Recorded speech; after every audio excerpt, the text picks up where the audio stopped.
Dipengaruhi oleh aroma Xingyu yang memberinya perasaan intim, Long Hao Chen mulai menangis, dia tidak bisa mengendalikan air matanya yang tiba-tiba mulai menetes. Lalu, dia melepaskan mulutnya.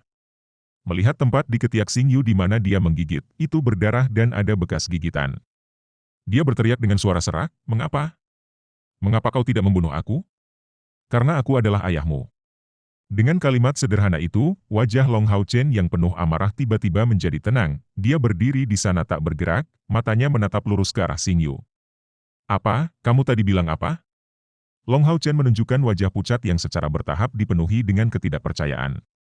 Long Xingyu menghela napas dan mengambil langkah ke depan, menariknya ke dadanya dan memeluknya erat. Saya ayahmu, ayah yang belum pernah Anda temui sebelumnya. Xingyu adalah nama saya, Anda memiliki nama belakang Anda dari saya. Kami berdua berasal dari keluarga panjang yang sama. Setelah dia mengucapkan kata-kata ini, tangannya melepaskan cahaya putih, melepaskan batasan pada tubuh Bayu. Bayu dengan cepat menyerbu mereka, menarik Long Hao Chen dari dada Long Xingyu, memelototinya. "Apakah kamu gila? Kau membuatku takut sampai mati." Long Xingyu tertawa, "Saya hanya ingin menguji kemampuan Hao Chen untuk tetap tenang selama pertarungan dalam segala situasi, tapi dari apa yang saya lihat, Anda adalah titik lemah terbesarnya." "Ibu, apakah dia benar-benar?" Hanya pada saat inilah Long Hao Chen bereaksi, semua emosi negatifnya berubah menjadi syok, dan dia menatap ibunya dengan heran. Bayu dengan lembut mengangguk, "Maafkan aku, Chen Chen. Ibu tidak memberitahumu sampai sekarang, tapi setahun yang lalu, ayahmu menemukan kita. Dia berharap kau bisa menjadi kesatria sekuat dia dan dengan demikian kami menyembunyikan darimu fakta bahwa dia kembali." Long Xingyu setuju dan mengangguk, tampaknya tidak peduli seberapa banyak seseorang merencanakan sesuatu, hidup selalu mengintervensi. "Aku takut setelah kamu tahu bahwa aku adalah ayahmu, kamu tidak akan berusaha lagi, dan aku tidak akan bisa mendisiplinkanmu." Long Hao Chen menatap ibunya dengan tatapan tak bernyawa. Kata-kata yang baru saja diucapkan ayahnya adalah hal yang paling tidak terduga yang pernah dia dengar dalam hidupnya. Sepanjang yang bisa dia ingat, dia hanya didampingi oleh ibunya. Bayu dengan lembut membelai kepala anaknya, tidak bisa menahan air matanya. "Maaf, Chen Chen. Dulu, ibumu tidak mengatakan apapun kepadamu tentang masalah ini. 10 tahun yang lalu, hal yang sangat menyakitkan terjadi pada ibumu dan dia tidak tahu sama sekali bagaimana menghadapi ayahmu, jadi dia harus meninggalkan tempat asalnya dan datang ke sini. Pada saat itu, saya menemukan bahwa saya sudah hamil dengan Anda. Jangan salahkan ayahmu, semuanya salahku.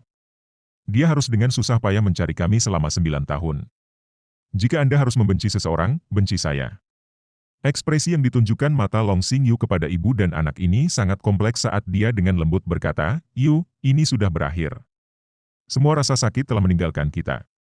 Jangan pikirkan kenangan menyakitkan ini lagi, oke?" Bayu mengangguk, dia terisak-isak. "Tahun lalu aku berjanji padamu bahwa demi dirimu, demi Hao Chen, aku akan membebaskan diriku dari kenangan yang tak tertahankan itu. Aku akan mengabdikan hidup masa depanku hanya untuk kalian berdua. Selama tahun-tahun ini, Hao Chen pasti sangat menderita karena aku. Sejujurnya, aku tidak benar-benar ingin dia menjadi kesatria sepertimu, aku hanya ingin dia hidup dengan aman." Long Xingyu mengerutkan kening, menunjukkan sekali lagi ekspresi kompleks di matanya, tanpa sadar mengepalkan tinjunya, tampaknya dalam pergulatan internal yang intens. Long Hao Chen berangsur-angsur kembali ke akal sehatnya dan melihat ibunya, lalu pada ayahnya, matanya menunjukkan tatapan berapi-api. "Tidak, Ibu, aku ingin menjadi seorang kesatria. Untuk menjadi seorang ksatria yang tangguh." Long Xingyu tertegun. Dia sebelumnya benar-benar bimbang, bertanya-tanya apakah yang dia lakukan itu benar. Dia sangat sadar bahwa demi Bayu dan Long Hao Chen, kehidupan yang damai sejauh ini akan menjadi pilihan terbaik. Xingyu menunjukkan senyum masam. "Apakah Anda mengenali ayah yang tidak bertanggung jawab seperti saya?" "Tidak, Anda sama sekali tidak bertanggung jawab. Ini salahku, semuanya salahku." Air mata Bayu, yang baru saja berhenti, segera mengalir kembali. "Ayah!" Membebaskan diri dari pelukan ibunya, Long Hao Chen dengan keras melemparkan dirinya ke dada Long Xingyu. Saat ini, dia hanya merasakan kebahagiaan sejati. Dia adalah anak kecil, anak berumur 10 tahun. Meskipun dia tidak pernah mengatakannya kepada Bayu, setiap kali dia melihat anak-anak kecil itu dan ayah mereka bersama di kota Odin, bagaimana mungkin dia tidak merasa iri? Tapi sekarang, ayahnya sudah kembali. Mereka telah berpisah selama bertahun-tahun, tetapi ayahnya bahkan lebih tangguh daripada anak-anak yang lain. Dia adalah seorang ksatria yang tangguh. Di hati Long Hao Chen, semua kemarahan masa lalu berubah menjadi kegembiraan. Mendengar teriakan ini, Long Xingyu tidak menunjukkan kegembiraannya. Dia hanya berdiri di sana, tanpa ekspresi, sebelum menggunakan lengannya yang kokoh untuk memeluk istri dan anaknya dengan lembut. Namun, baik Baiyu maupun Long Hao Chen tidak memperhatikan ini, saat ini dia tampak terkendali seperti sebelumnya. Setelah terburu-buru selama sehari, dan mengalami kesedihan dan kegembiraan saat tiba di rumah, Long Hao Chen pergi tidur lebih awal. Ini adalah pertama kalinya dalam setahun dia tidak menghabiskan malam dengan duduk, tapi tidur nyenyak. Long Xingyu memeluk Baiyu di sisi putra mereka, Yu. Baiyu dengan lembut mengangguk, menutup kedua matanya, kamu tidak perlu mengatakan lebih banyak. Chen seperti Anda, dia tidak bisa begitu saja menjalani kehidupan yang tenang dan damai. Anda berdua terlahir seperti ini, dengan kebutuhan untuk menimbulkan masalah besar. Dia sudah membuat pilihan, jadi saya hanya bisa mendukungnya. Aku punya satu keinginan, agar dia hidup dengan baik. Terlepas dari apa yang akan kamu ajarkan padanya, hal terpenting adalah melindunginya, oke? Aku berjanji padamu. Long Xingyu perlahan mengangguk, dengan lembut membelai rambut panjang Baiyu. Keesokan paginya, Long Xingyu membawa Baiyu dan Long Hao Chen ke puncak gunung. Karena dia sudah diekspos, dia tidak punya apa-apa lagi untuk disembunyikan. Baiyu pergi untuk membereskan kamar Long Hao Chen sementara Long Xingyu memanggil putranya di depannya. Hao Chen, kamu tetap memilih untuk terus mengikuti latihanku meski mengetahui hubungan di antara kita. Untuk alasan ini, saya hanya akan menjadi lebih keras daripada di masa lalu. Anda memiliki satu kesempatan terakhir untuk berubah pikiran. Long Hao Chen menjawab tanpa ragu-ragu, Ayah, saya mengerti bahwa Anda hanya ketat demi saya. Kali ini, saya mengalami banyak hal ketika pergi ke kota Haoyu. Ayah, aku harus bertanya, apakah peringkatmu lebih tinggi dari Radiant Knight? Long Xingyu mundur selangkah, berdiri diam sejenak dan tampak tidak yakin, lalu menundukkan kepalanya di depan Long Hao Chen.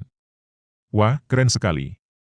Long Hao Chen dengan penuh semangat melompat, Ayah, aku akan, di masa depan, menjadi seorang kesatria sebesar kamu. Long Xingyu tersenyum, bagaimana kamu tahu bahwa ayahmu adalah seorang ksatria yang hebat? Long Hao Chen dengan keras kepala berkata, pasti begitu. Long Xingyu menambahkan, saya mengerti. Anda akan belajar betapa hebatnya kehebatan ayah di masa depan.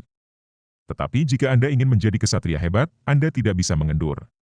Mulai hari ini dan seterusnya, Anda tidak perlu lagi pergi ke ruang bawah tanah burung hantu semut. Jenis latihan yang harus Anda lakukan akan berubah sepenuhnya. Aku tidak perlu pergi. Meskipun dia pergi selama setahun tanpa henti, itu masih tempat yang sangat gelap. Long Hao Chen masih agak takut dengan tempat ini. Long Xingyu mengangguk, pada tahun lalu, tujuan utama dari latihan ini adalah untuk meningkatkan kecepatan reaksi Anda, kapasitas mental Anda, dan juga meningkatkan tubuh Anda. Berendam setiap hari di pemandian air panas yang diisi obat juga dilakukan dengan motif yang sama. Sekarang setelah tingkat energi spiritual Anda di atas 100, kami dapat mulai melatih energi spiritual batin Anda. Energi spiritual batin? Long Hao Chen menatap ayahnya dengan tidak pasti. Selama setahun terakhir, semua yang Long Xingyu ajarkan kepadanya adalah tentang sejarah, keterampilan yang digunakan oleh para ksatria, dan berbagai pengetahuan, tetapi dia tidak pernah menyebutkan masalah energi spiritual internal.